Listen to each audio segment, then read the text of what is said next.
बाबा थे, बड़े प्रतापी बाबा थे। वो बाबा जो है अयोध्या के लिए चले इलाहाबाद से, तो सुल्तानपुर में उनको थकान लगी तो बोले कहाँ आराम करें। तो बाबा ने घर देखना शुरू किया, तो हम ही अपने को ले लेने, दूसरा बुरा मान जाए। तो हमारा घर देखे तो कहे बेटा हम विश्राम करना चाहते हैं। हमने कहा बिल्कुल विश्राम कर लीजिए। रात में हमने कहा कि भाई खाने के लिए कुछ व्यवस्था नहीं है, बाबा क्या खिलाएंगे आपको? कहें आप चिंता मत करिए, हम अपनी व्यवस्था कर लेंगे। और बाबा ने एक शंख निकाला रात में, उसको बीच में रखा, चारों तरफ पानी डाला और शंख से कहा कि 2 भोजन थाली दे दो, 2 थाली भोजन दे दो। और शंख ने दे दिया, दोनों ने खाया। अब चेला रात भर परेशान, कहे हम कुछ करते नहीं, अगर ये हमें मिल जाता तो मजा आ जाता। दौड़ के गया बाजार से, डुप्लीकेट शंख ले गया और बाबा का शंख चुरा लिया, डुप्लीकेट रख दिया। अब बाबा सुबह उठे, नहा धोकर चले गए अयोध्या दर्शन करने। और रात में वो घूमा, दिन में वो घूमा टहला। जैसी शाम हुई उसने उसी तरह बाबा की तरह पूजा किया, पानी वानी घुमाया और कहा ये भोजन थाली दे दो। भाई भोजन थाली आ गई, खाया, आराम से सो गया। अब बाबा को जब भूख लगी तो बाबा निकाले, अब उस शंख से कह रहे हैं भोजन थाली दे दो, दे ही नहीं रहा। बाबा समझ गए काम हो गया। बाबा लौटे, फिर हम उन्हीं के यहाँ रुके। अब आए तो अब वो डर गया कि ऐसा लगता है बाबा जान गए हैं। तो आया, बाबा पैरों में गिर गया, कहा बाबा भोजन की व्यवस्था कर लेंगे। बेटा कोई बात नहीं, हम रुकेंगे, हम भोजन व्यवस्था कर लेंगे।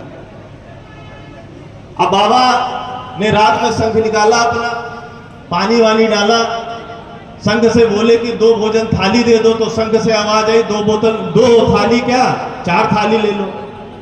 अब इतने में चेला सोचा कि अब जल्दी से जाएं, अंदर गया, 2 थाली भोजन। कहीं बाबा बस करिए, हम व्यवस्था कर रहे हैं। खाए हुए दोनों लोग में लेट गए।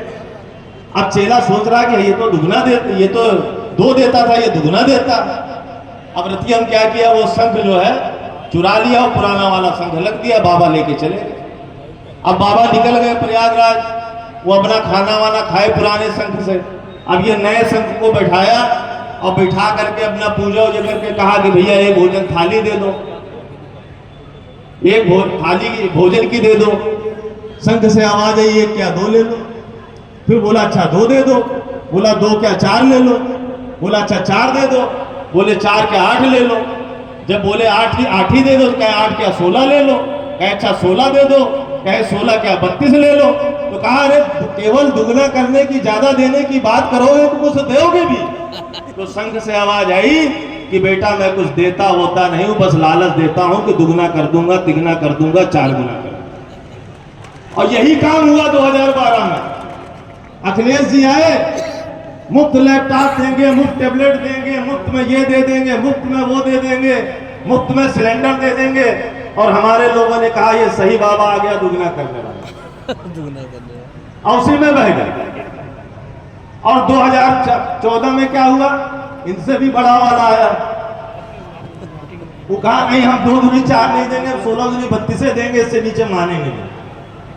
भाई 15 लाख हम लोग के अकाउंट में आया नहीं है, हो सकता हम लोग बस पाए हैं। किसी भाजपा वाले से पूछिएगा, हो सकता है उसके अकाउंट में आ गया। इसलिए मेरे साथियों, मेरा आप सबसे निवेदन है कि आप लोग इस बार 2027 में बिल्कुल चूकने का काम नहीं करें।